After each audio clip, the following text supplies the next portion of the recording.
name is Margaret Donor, and I've been doing a series of these YouTube videos to discuss some of the ideas and techniques I have for assisting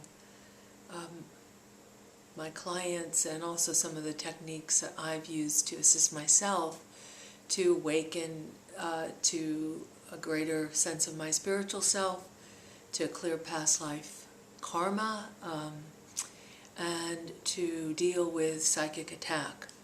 And so I wanted to talk today a little bit about past life therapy, past life regression, and the removal of energetic cords from our body to help lighten the load. And it is my belief at this time that we have an opportunity to do spiritual work. Many of us have the opportunity to do some spiritual work that we haven't really had the opportunity to do for many, many, many lifetimes.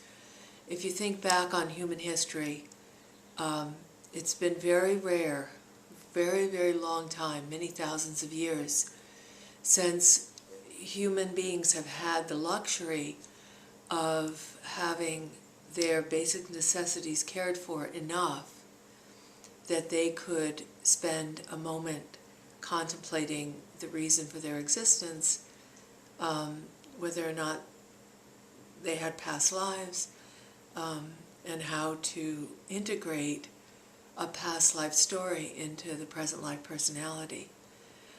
Probably the last time many of us have any consciousness of that type of focus maybe for our lives would be back in Atlantis. So I want to address for a moment what past life therapy is, the removal of cords, and why to do it. First of all, the idea of past lives, of accessing a past life or getting sort of in touch with your soul, came about into popularity, began to sort of eke into popularity in the 70s and the 80s, the 1970s and 1980s. And at first, I know I first had my past life visions were coming to me back in the 80s. And back then it was tough to find anybody else who, in America, obviously it's very cultural, but in America, Western culture, who understood the idea of past lives or how they impacted a present life. But today it's pretty common to meet somebody who has explored the idea and perhaps even experienced past life regression. Gaining the access to the different pieces of our soul creates an integrated self. So it's like normally we have one piece of a puzzle and we sort of walk around in a daze trying to figure out who am I and what does this mean. But as we gain more pieces of the puzzle, we actually can begin to have a greater sense of who it is we are and why we feel the way we feel. And our trigger buttons, our emotional triggers and our unhealed parts of ourselves are very, very tied into our past life experiences. And when we heal the past life wound, we heal the present life self. And then more energy is available to put to growth, spiritual growth, emotional growth, mental growth. So we're not spending so much time obsessing unconsciously on old wounds. And one of the things that's particularly interesting about past life therapy and past life regression is that energetic cords are created at the time of a karmic event between the people involved in that karmic event. And when you do past life regression, if you're doing a thorough job of it, at some point you'll probably encounter either the regression therapist or, if you're doing it yourself, an idea of some kind of an energetic cord connecting you to the perpetrator or the victim, if you were a perpetrator, or the loved one, if you lost a loved one, or you have any event with a high emotional charge. And when you close your eyes, you kind of scan your chakras in your body, you'll find exactly where it's hooked in. And you will also know exactly how it hooks in. You'll be able to describe, does it have like little pinchers? Does it go straight in? Is it flat? Does it, people have had the feeling like, almost like snake-like appendages. It could be a simple pull-out. It can be a complex, releasing.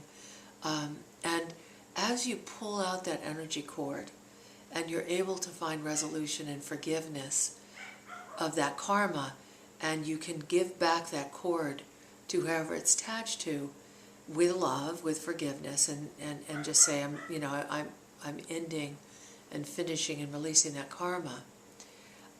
If it's real, what you're going to find is not only a greater spaciousness sense around you, you find an integration within you. And my belief is that these karmic cords and these karmic events are what keep us tied into the reincarnational wheel. So these cords of energy have such density and charge that our soul, after lifting off the earth, is pulled back into the fourth lower astral and eventually into a third dimensional body by these cords.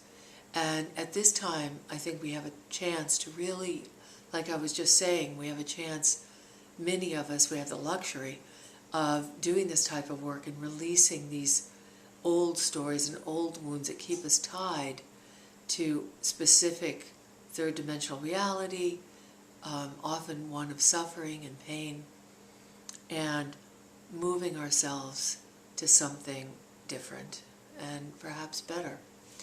And instead of thinking that you can just wish it away, more and more people are coming to the understanding that you have to go right into the eye of the storm. You have to face your demons, because your demons, if not faced, will always be more powerful than you are. Every piece of the darkness that you're unwilling to look at and you're unwilling to face, you are giving it power. You are saying to the darkness, you're more powerful than I am, and I'm afraid of you. And every time you face that darkness and that fear and that demon with light, you're saying, I believe that light is more powerful than that shadow and darkness. It's just the way it is. So if you want to release your fear, which is dense, and have more freedom, which is light, self-recognition, self-responsibility, and the release of these cords is essential. So you might want to try, if you're having a difficult relationship currently with someone, or a charged relationship, even if it's obsessive love, close your eyes, and if you can self-regress, beautiful. If not, just look for the cords. You'll find out where those cords are if you go into a more sensitive feeling state. Release the cord and feel that what happens, because you might find yourself saying, I don't want to release the cord. And you're going to notice that means the karma is not complete. That means whatever it is that's tying the two of you together, good or bad, has not reached a finish point. Because neutrality signals the end of a karmic tie, and charge signals a karmic tie in progress. Now, some people say, well, I love my children, I don't want to cut the ties. It's not what I'm talking about. I'm talking about karmic cords.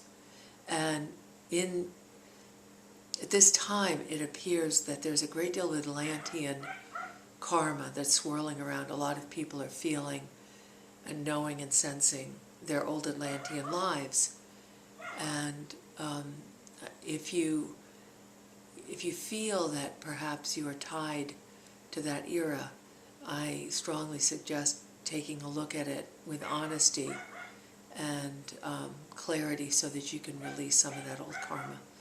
So I hope this helps you to understand a little brief synopsis of a technique that you can do to clear some of the karmic energy that might be hampering you or swirling around you at this time.